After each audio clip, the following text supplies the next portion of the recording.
sétimo ano, sejam bem-vindos para mais um encontro de biologia. E aí, como que vocês têm passado durante essa quarentena? Espero que vocês e os seus familiares estejam com saúde. E é essa a palavrinha-chave de hoje, saúde. Nós falaremos sobre a saúde pública, que é algo muito atual, é o que a gente tem vivenciado, não é mesmo? Então eu espero que vocês aproveitem a aulinha de hoje. Nossa última aula, nós demos início ao capítulo número 1, que trata sobre a saúde da população. Nós falamos sobre alguns conceitos muito importantes para que a gente consiga prosseguir nessa unidade número 3, que trata sobre a saúde pública. Nós falamos dos conceitos como saúde, saúde pública, saneamento básico e doenças transmissíveis. Todos esses conceitos eles foram trabalhados pela live no Instagram e está disponível para vocês pelo IGTV, para que vocês retomem lá e façam uma consulta. Detalhe importante, toda vez que aparecer para vocês esse sinalzinho verde com um lápis e um papel, é necessário que vocês deem uma pausa durante o slide e copie os termos que eu deixei para vocês. Então, vocês vão copiar esses termos, esses conceitos e colocar o significado de cada um. Tudo bem?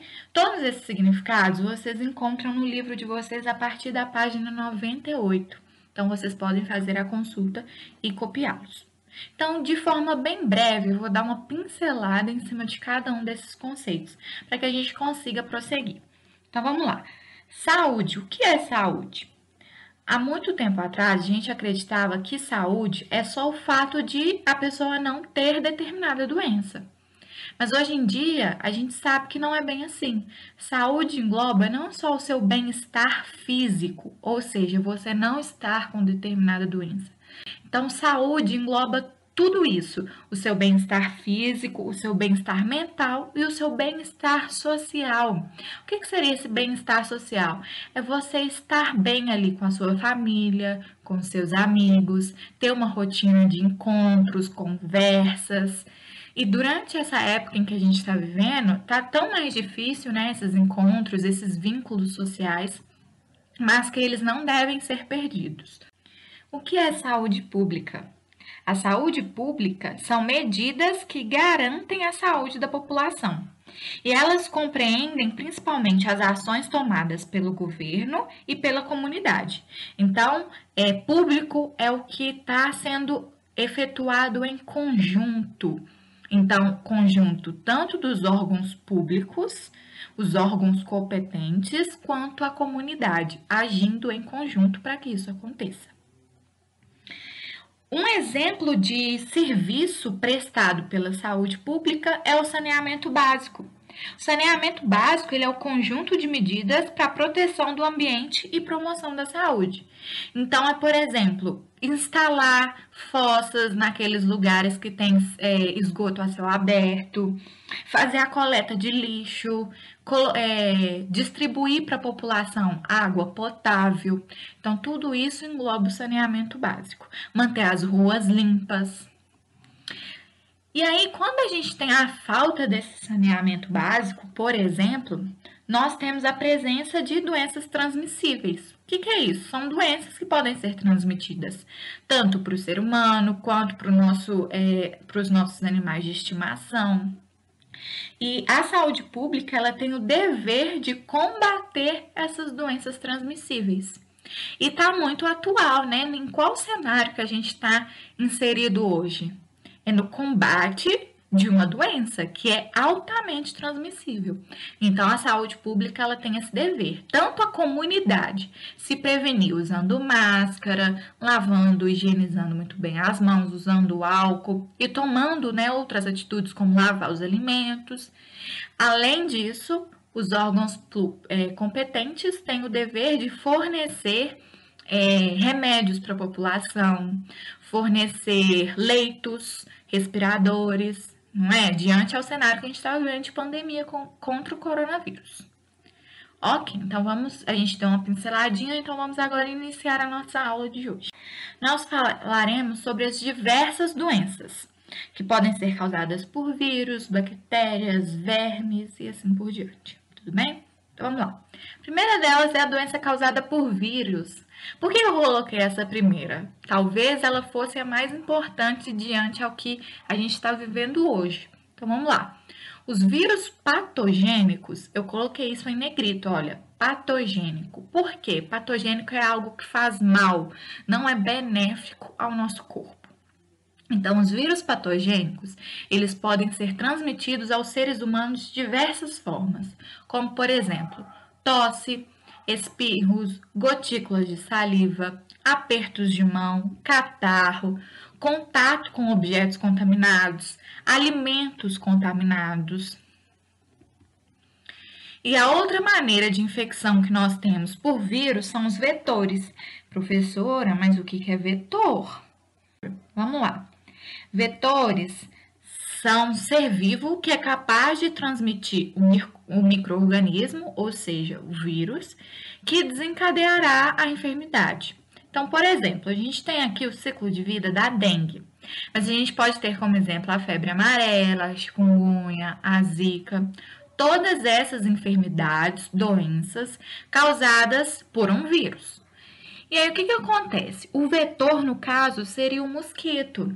Então, o mosquito contaminado pelo vírus vai desencadear no ser humano os sintomas da dengue. Então, o que é vetor? É um ser vivo que transmite o vírus para outro organismo. No caso aqui desse ciclo da dengue, seria o ser humano. Tudo bem? Então, vetor, a gente tem que lembrar que é um ser vivo que transmite o micro-organismo que está lá dentro dele para outro. Mas esse ser vivo, no caso Aedes aegypti, ele tem que estar contaminado. Se ele não estiver contaminado com o vírus e nos picar, ele não vai desencadear nenhuma enfermidade, nenhuma doença. Tudo bem? Lembrando aqui do sinalzinho verde, para que vocês pausem e copiem o que é vetor, para que vocês não esqueçam. Agora, doenças causadas por bactérias. As formas de transmissão que se dá pelas bactérias patogênicas, o que é patogênica mesmo? É aquilo que pode causar algum malefício ao organismo. Então, a transmissão é bem semelhante aos do vírus, que é pelo ar, por vetores, mas a gente tem também a disseminação deles através da água, do solo. E a gente tem aqui os principais exemplos como doenças causadas por bactéria, que é a leptospirose e a cólera. A cólera, ela é causada por uma bactéria que a gente chama de Vibrio cholerae, e ela pode ser transmitida pelo contato com as fezes de doentes, né, que estão contaminados aí pela bactéria, ou pela ingestão de água ou alimentos contaminados. O indivíduo infectado, ele frequentemente apresenta ali uma diarreia aquosa, sucessivas quadros de vômito, e se não é prontamente tratada, pode levar à desidratação e à morte do indivíduo. Já a leptospirose, que eu coloquei o ciclo dela aqui, com um pouco mais de detalhe, ela é transmitida aos seres humanos pelo contato com superfícies ou águas contaminadas com a urina de animais. Principalmente, quais animais que a gente está falando aqui? Principalmente os animais como ratos e aí roedores em geral. A gente tem aí os roedores como hamster. Então, esses animais são mais propícios a pegar a leptospirose e transmiti-las para a gente através da urina. A bactéria que causa a leptospirose chama leptospira. Vocês estão vendo ela aí desenhada? Por que leptospira? Observa aí a forminha dela. Ela é toda espiralada. Por isso o nome leptospira.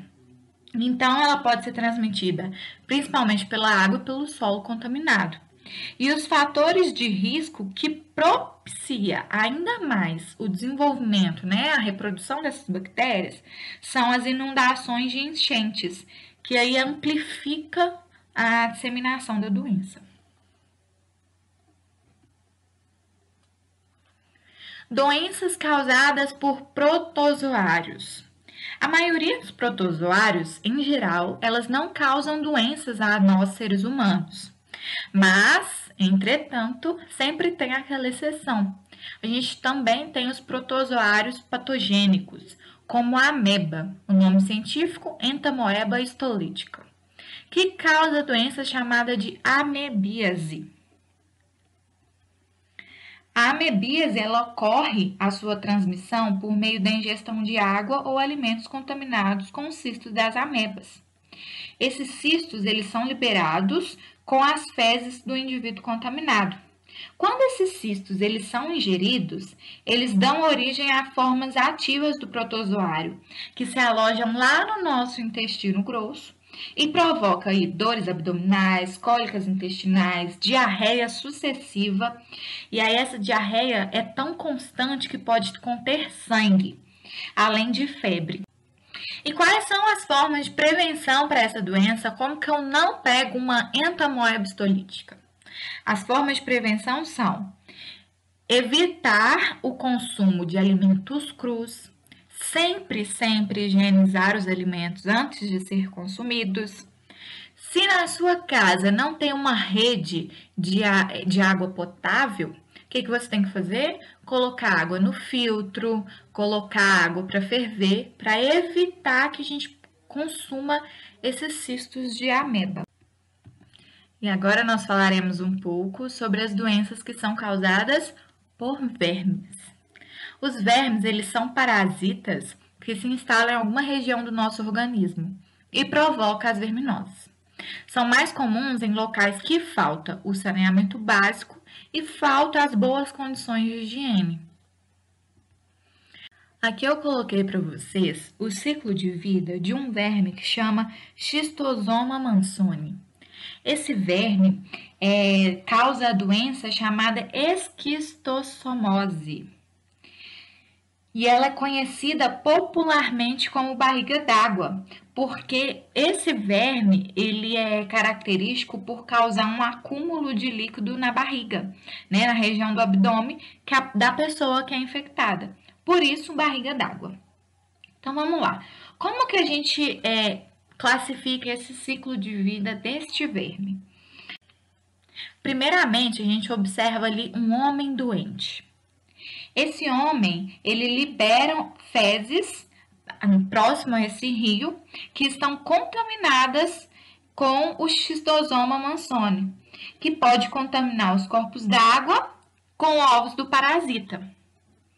E aí, em contato com a água, os ovos eles eclodem e liberam diversas larvas nesse meio aquático, que é essa larva que a gente está observando aí de larva ciliada, o miracídio. Os miracídios, eles infectam os caramujos do gênero Bionfalaria, que aí dentro do caramujo, as larvas transformam-se em uma segunda forma larval, denominada de cercária. As cercárias saem do caramujo e retornam para a água. E é aí que a gente tem a contaminação do ser humano. Por quê? No momento em que esse ser humano está aí com os pezinhos desprotegidos na água, elas vão penetrar a pele. E aí é muito comum sentir um leve desconforto no momento em que essas larvas estão penetrando, porque causa uma coceirinha. E essa larva, ela se aloja na região do abdômen, na barriga.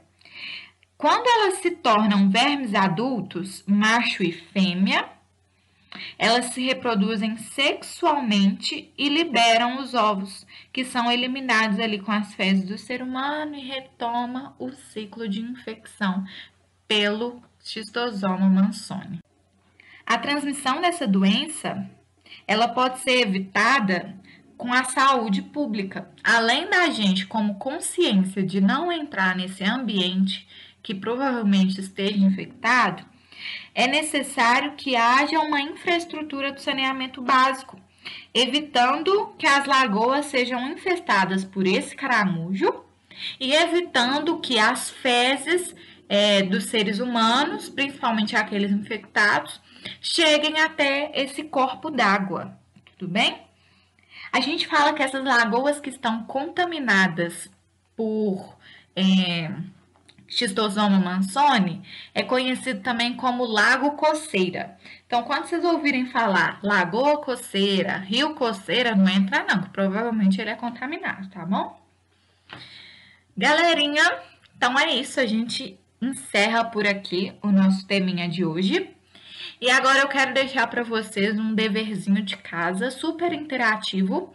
Foi criado um quiz pelos alunos da Universidade do Estado de Minas Gerais sobre a Covid-19.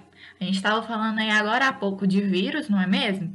Eu quero que vocês entrem nesse link que está disponível aqui no slide e façam lá as perguntinhas que eles propuseram. E assim vocês vão aprender um pouco mais sobre essa doença e tem tudo a ver com o que a gente está falando hoje, né?